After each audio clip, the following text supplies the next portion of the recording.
नमस्कार। हिंदी लेखक परिवार के मंच पर मैं विनीता जैन प्रस्तुत हूँ लोक कथाओं के श्रृंखला में राजस्थानी लोक कथा ढोला मारू को लेकर। ढोला मारू राजस्थानी लोक कथा।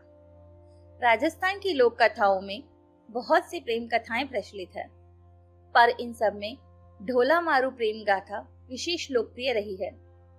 इस गाथा की लोकप्रियता का अंदाजा इसी बात से लगाया जा सकता है कि 8वीं सदी के इस घटना के नायक ढोला राजस्थान में आज भी एक प्रेमी नायक के रूप में स्मरण किया जाता है और प्रत्येक पति पत्नी की सुंदर जोड़ी को ढोला मारू की उपमा दी जाती है।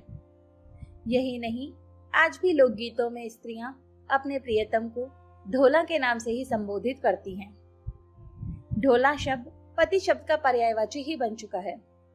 राजस्थान की ग्रामीण स्त्रियां आज भी विभिन्न मौकों पर ढोला मारू के गीत बड़े चाव से गाती हैं।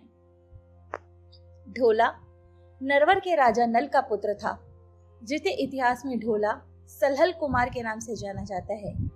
ढोला का विवाह बालपन में जंगालू देश, जो कि बीकानेर के पुंगल नामक ठिकाने के स्वामी पंवार राजा पिंगल की पुत्री मारवाणी के साथ हुआ था। उस वक्त ढोला 3 वर्ष के और मारवाणी मात्र 1.5 वर्ष की थी, इसलिए शादी के बाद मारवाणी को ढोला के साथ नरवर रही भेजा गया। बड़े होने पर ढोला की एक और शादी मालवणी के साथ हो गई। बचपन में हुई शादी को ढोला भी लगभग भूल चुका था। उधर जब मारवाणी प्रौढ़ हुई तो उसके माँ बाप ने उसे ले जाने के लिए ढोला को नरवर का ही संदेश भेजे। ढोला की दूसरी रानी मालवणी को ढोला की पहली शादी का पता चल गया था।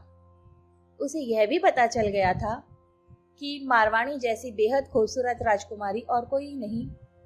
सो उसने डाह व ईर्ष्या के चलते राजा पिंगल द्वारा भेजा गया कोई भी संदेश ढोला तक पहुंचने ही नहीं दिया।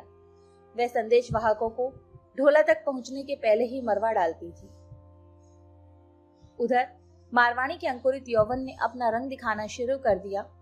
एक दिन उसे स्वप्न में अपने प्रियतम ढोला के दर्शन हुए। उसके बाद तो वह ढोला के वियोग में जलती रही। उसे न खाने में रुचि रही, न ही किसी और कार्य में। उसकी हालत देख उसकी माँ ने राजा पिंगल से ढोला को फिर से संदेश भेजने का आग्रह किया।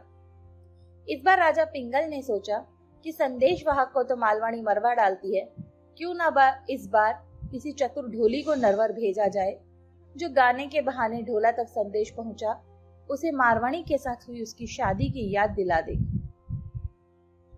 जब ढोली नरवल के लिए रवाना हो रहा था, तब मारवाणी ने उसे अपने पास बुलाकर मारू राग में दोहे बनाकर दिए और समझाया कि कैसे ढोला के सम्मुख गाकर सुनाना है। ढोली गायक ने मारवाणी को वचन दिया कि वह जीता रहा तो ढोला को जरूर लेकर आएगा और मर गया तो वहीं का होकर रह जाएगा। चतुर ढोली याचक बनकर किसी तरह नरवर में ढोला के महल तक पहुंचने में कामयाब हो गया और रात होते ही उसने ऊंची आवाज में गाना शुरू किया। उस रात बादल छा रहे थे। अंधेरी रात में बिजलियां चमक रही थी। झीनी झीनी पड़ती वर्षा की फुहारों के शांत वातावरण में ढोली ने मल्हार राग में गाना शुरू किया। ऐसे सुहाने मौसम में ढोली की मल्हार राग का मधुर संगीत ढोला के कानों में गूंजने लगा और ढोला फन उठाए नाक के भांति राग पर झूमने लगा।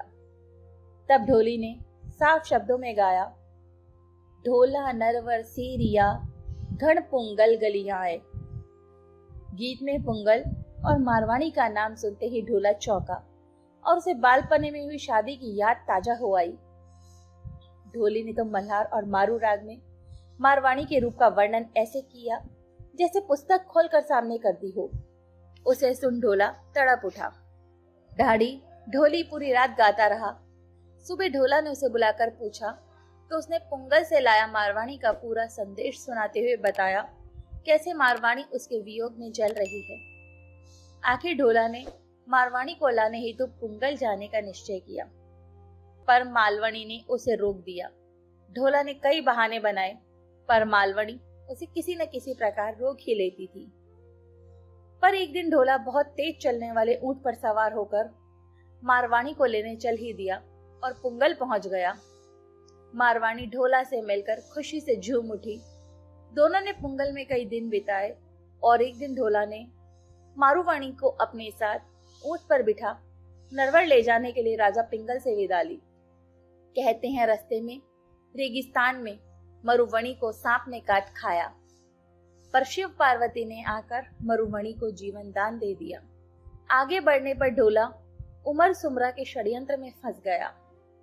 उमर सुमरा ढोला को घाट से मारकर मारुवणी को हासिल करना चाहता था, सो वह उसके रास्ते में जाजम बिछा महफिल जमा कर बैठ गया। ढोला सब उधर से गुजरा तो उमर ने उससे मनुहार की और ढोला को रोक लिया। ढोला ने मारूवाणी को ऊंट पर ही बैठे रहने दिया और खुद उमर के साथ अमल की मनुहार लेने बैठ गया। दाढ़ी गा रहा था और ढोला उमर अफीम की मनुहार ले रहे थे। उमर सुमरा के षड्यंत्र का ज्ञान दाढ़ी ढोली की पत्नी को भी था, वह भी पुंगल की बेटी थी, तो उसने चुपके से षड्यंत्र के बारे में मारूवाणी को बता दिया। मारूवाणी ने ऊंट के एड़ मारी, ऊंट भागने लगा तो उसे रोकने के लिए ढोला दौड़ा। पास जाते ही मारूवाणी ने कहा, धोखा है, जल्दी ऊंट पर चढ़ो, और ढोला उछलकर ऊंट पर चढ़ गया।